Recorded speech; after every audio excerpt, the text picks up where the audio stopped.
Good morning. Welcome back to Walk Through the Word. We are in the book of Nehemiah this morning.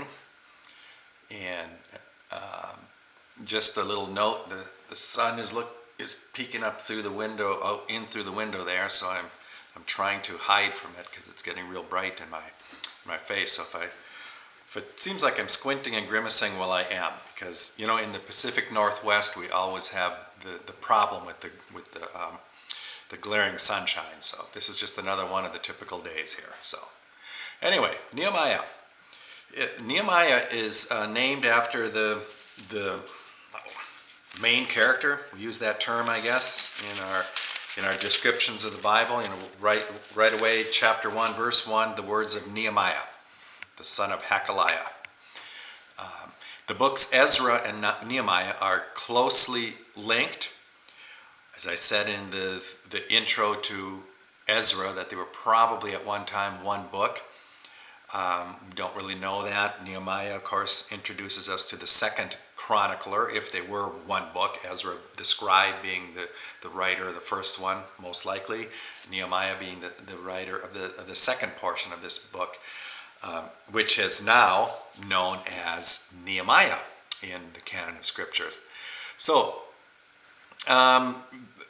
the return to Jerusalem, as we began with Ezra, we now continue through the work, through the labors, through the calling of Nehemiah. As Ezra, excuse me, we'll get back into that just a little bit here later, the connection of the two, Ezra and Nehemiah. Excuse me. Who wrote it? We already said, chapter 1, verse 1, the words of Nehemiah. It looks as if he was the chronicler. We go later on in that chapter 1 through 7, I should say, all the way through. Nehemiah writes in the first person. He writes, I. Then we skip to the end of chapter 12, verse 31. And he begins again writing in the first person. 12:31 says, Then I brought up the princes of Judah upon the wall. And going into chapter 36, I. So in the beginning, chapters 1 through 7, he writes in the first person. Then 8 through 12, it's not in the first person. And then the end of 12 to the end of the book, it's again in the first person. We're going to come back to that a little bit, that gap there of chapter 8 through chapter 12. It's significant in the life of Nehemiah, evidenced in how he writes in the first person or in the third person. So, why? Why was the book written? It continues to show God's plan, that we read about way back in Deuteronomy, that there would be one place that they would worship. Now they're going back there to Jerusalem. God would establish them as his people, reestablish them as his people in the place that he had given them, to worship in the place that he had given them, to resume temple worship. And of course, temple worship is culminated, fulfilled in the person of Jesus Christ. So we know the importance of the temple worship. We've talked about that quite often in our studies. It's an integral part of the Old Testament and how the New Testament is connected to it. That's through that worship which God has commanded. Where? Right away in the beginning, chapter 1, verse 1, we read the words of Nehemiah, the son of Hacaliah, And it came to pass in the month of Chislew, in the 20th year, as I was in Shushan, the palace. Shushan, some Bibles say Susa, in the east, in Babylon, in modern-day Iran. That's where Nehemiah was. And he was then called by God. He made a request of the king, we're going to get into that, to return to Jerusalem. And that happens then later on in chapter 2, verse 7, when he talks about where he wants to go. And he's asking for letters to the governors beyond the river. Beyond the river is, for the Babylonians, would be west of the Euphrates River. And then, of course, all the way to Jerusalem. So it begins in Shushan, in the palace. He is requesting passage west of the river, beyond the river Euphrates, and then he ends up in Jerusalem. So that's where it's taking place. When? No date of authorship, although some historians believe that it was written in 415 BC. There is a little bit more of exacting dates in this time. We talked about this at the last one. The Persians were very astute in their records and their keeping of dates, and it's also then moving forward in time. So the King Darius and the King Artaxerxes and Nebuchadnezzar's and all these people, their histories are written down in what we would call the profane history, the secular history. So we can link the events of the Bible to those secular history, or profane history as it's called. There are two dates mentioned. The first one is there in chapter 1, verse 1, the month Chislev or Chislev, in the 20th year. The 20th year, this corresponds to the reign of Artaxerxes, which would have been in, 445 BC. Then we go way back to chapter 13, verse 6, and it says, "And all this time was I not in Jerusalem, for in the 32nd year of Artaxerxes, king of Babylon." So that's now the 32nd year. So there's a 12-year period of time there that this book probably takes place. That's 445 BC up to 433 BC. 12 years of time. 12, 13, depending on the time. Edwin Reese, who I follow quite quickly as far as chronology, counts at 13 years because of the times of the year when Nehemiah is writing this. So really, it includes about 12 or 13 years, the time of this book. Okay? So, what's it all about? Here now we're going to talk a little bit before we get into Nehemiah about the connection between Ezra and Nehemiah. They were connected. They still are connected. A few years back, Pastor Ron did a Bible study here at church on Ezra and Nehemiah. And it's really a continuation of the account of the Jews coming back from the captivity in Babylon, which is recorded in the end of the book of Chronicles. And now this really takes us into this time period of the return after 70 years of captivity, when they hung their harps in the willow trees, as the psalmist writes, the time of captivity. So remember, Ezra came back. He established or reestablished through his work, reestablished temple worship. First thing that they rebuilt was the altar, and they rebuilt the temple, and then they resumed Passover and reading of the law and all those things which were required by God. The people confessed their sins for their apostasy, and so worship had now resumed under the leadership of Ezra. Nehemiah would come in the scene a little bit later now to rebuild the city. It is necessary now for the city of Jerusalem to be rebuilt as sustenance and protection. Remember the book of Joshua, at the end of that, it says, that the people lived in relative peace from their enemies as Joshua had fortified the city, and now it is going to be refortified as the wall would be rebuilt, and the people would be distributed where they would live in the region there to reestablish, I should continue to say, and sustain temple worship. So, he was a very important man. First of all, he prayed for Jerusalem. And during that prayer, or after that prayer, it is revealed to Nehemiah the plight of the children of Jerusalem, his kinsfolk, that they are in difficult straits. And he appeals then to the king. Chapter 2, verse 1, "It came to pass in the month Nisan, or Nisan, however you would say that, in the 20th year of Artaxerxes the king, that wine was before him." He was the cupbearer. He was a very important man. He was there at all the feasts, and he was drawing the wine for the king, and so on. A very important position. "Wine was before him, and I took up the wine and gave it unto the king. Now I had not been before time sad in his presence." And the king asked him, "Why are you sad?"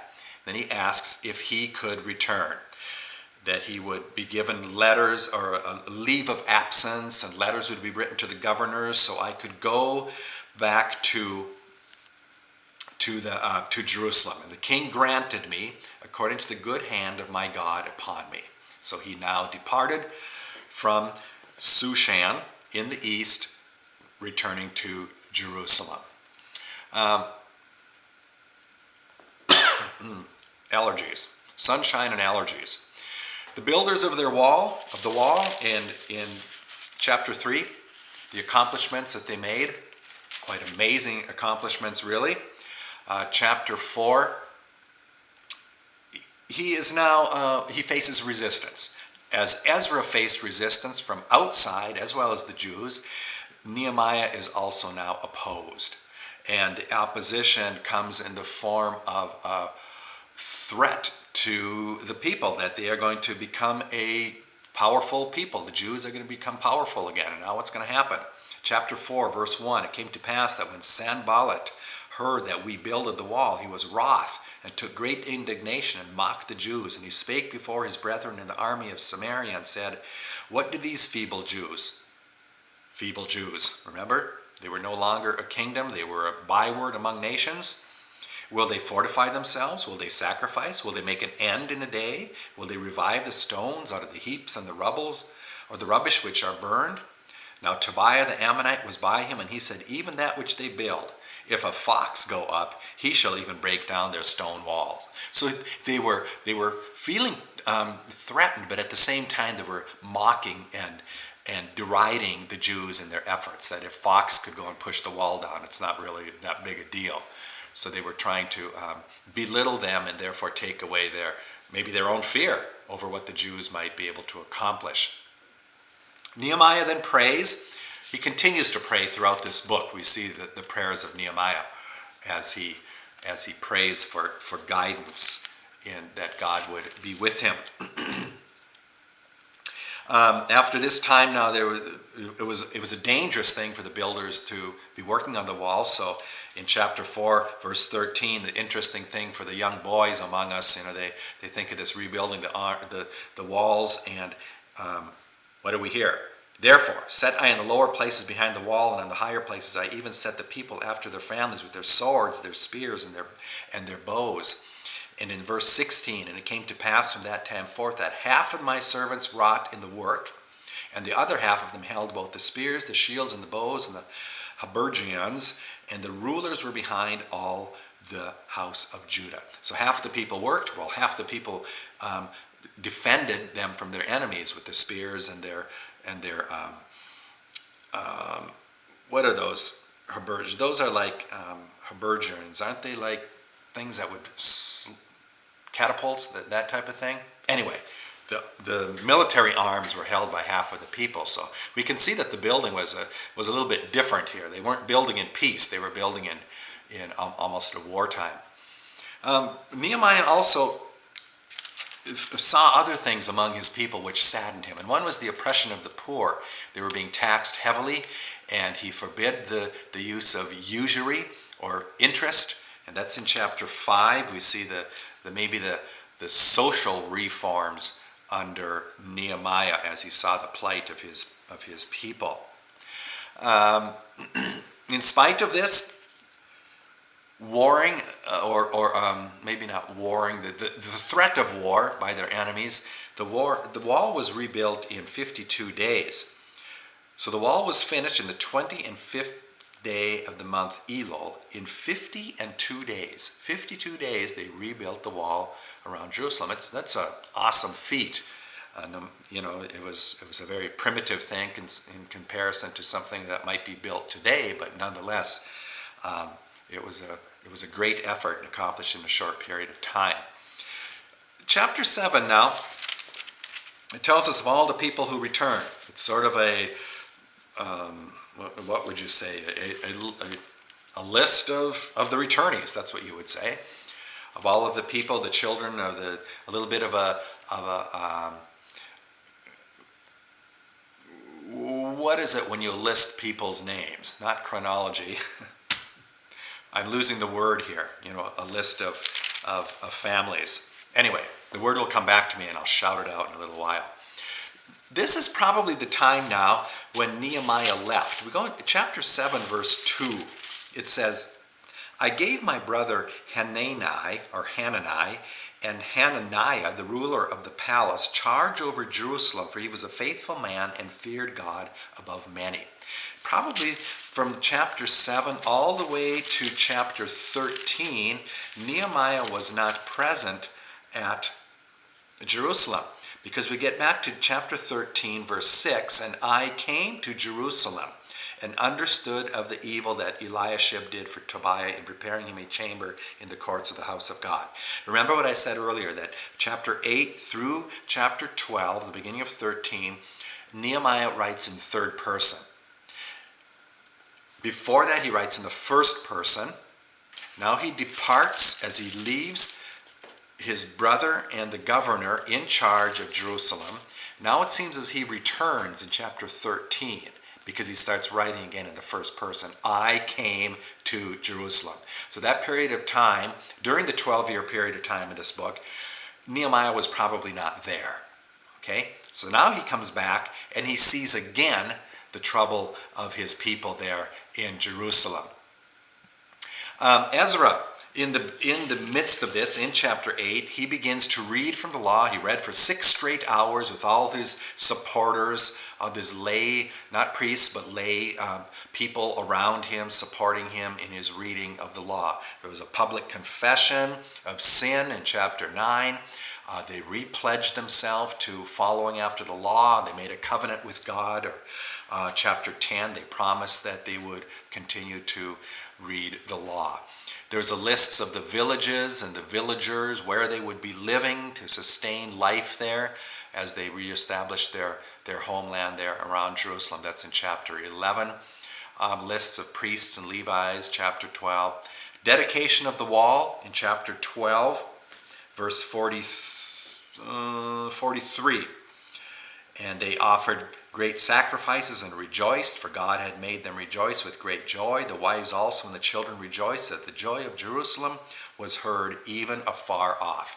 And as I said earlier, this was probably even the time that Nehemiah was not even present there in Jerusalem, as he then, in the next chapter, starts writing again that I came to Jerusalem.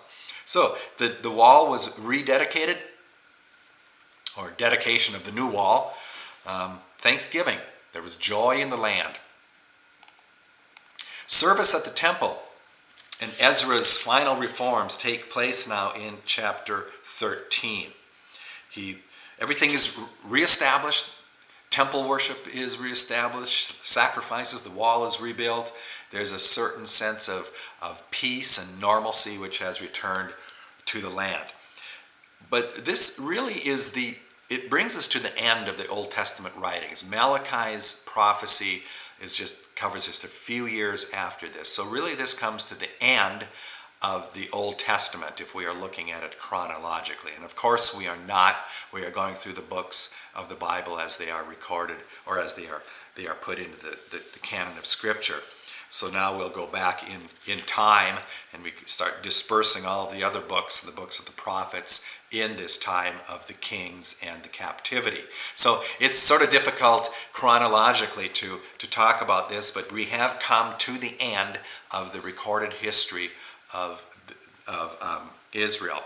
And it ends on this note, and it's a good note. As I already said, that Nehemiah prayed often. He went to God in prayer. He was obviously a very godly man, and we close with his words. As he looks back now, the time when God has used him to reestablish his people here in their homeland.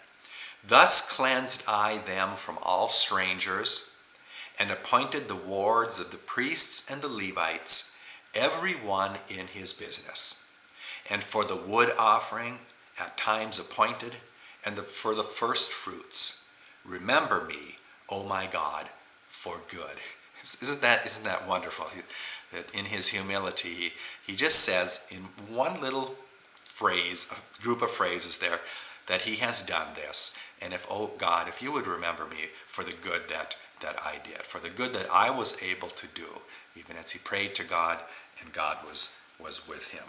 So we'll continue now, and the next one is Esther, and it's sort of, as I said, we leave the chronology of the Old Testament accounts, and now we're going to go back in time as the books of poetry follow, and then the books of the prophets will follow after that. I'll try to sort of put them in their time period. And I know it's going to be difficult for you to do that as you're just listening, but I'll try my best to put these in within their context. I think it's important that these books were not written in a vacuum, but they were written in the context of the social and the religious happenings of the day. Okay? Until next time, God's peace be with you, and have a wonderful day.